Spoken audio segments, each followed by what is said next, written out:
Good evening, sir. My name is Carlo Animer, BSIT 3I, Prelim Assessment 2. Number 1.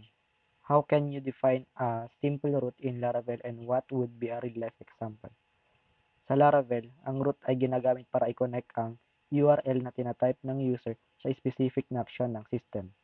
Kapag gumawa ka ng simple route, para kang nagbibigay ng direksyon kung ano ang ipapakita kapag binisita ang isang page. Halimbawa, kung gusto mong buksan ang homepage, i-define mo ang route para alam ni Laravel kung anong laman ang ibabalik. Para itong mapa na nagsasabi kung saan ka dadalhin kapag naglalakad ka sa isang particular na daan. Number 2. How do named routes work in Laravel and how might you use them in a real-world application?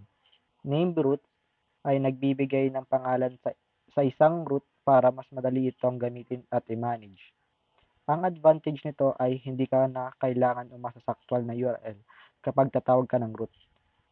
Kapag may pagbabago sa URL, hindi mo na kailangan baguhin lahat ng references kasi yung name lang ang ginagamit.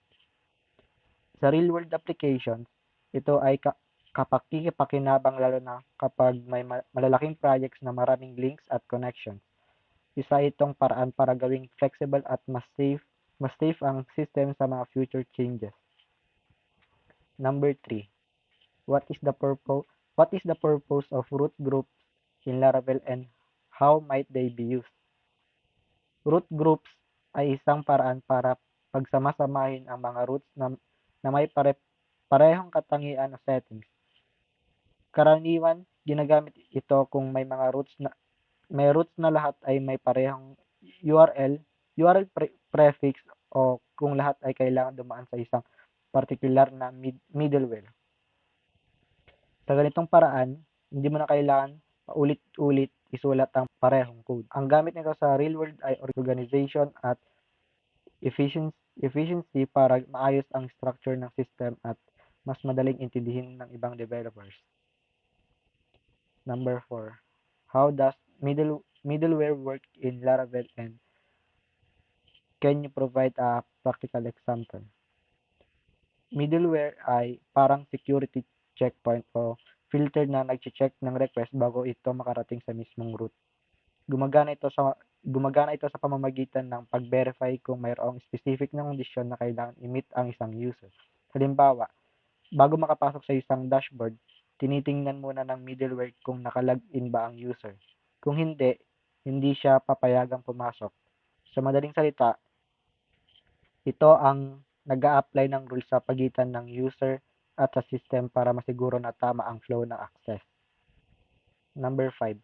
How can you handle form submissions and CSRF protection in Laravel? Sa Laravel, ang pag-handle ng form submissions ay ginagawa sa pamamagitan ng routes na tumatanggap ng data gamit ang POST method.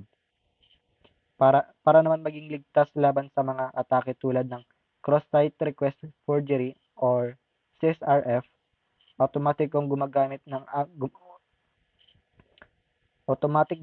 ang Laravel ng CSRF tokens. Ang token na ito ay isang unique code na kailangan i-present sa bawat form submission para matiyak na ito ay nanggaling talaga sa iyong system at hindi gawa-gawa ng ibang malicious site. Sa madaling salita, ito ang nagsisilbing proteksyon na nagsisigurado na ang lahat ng form data ay legit at hindi fake.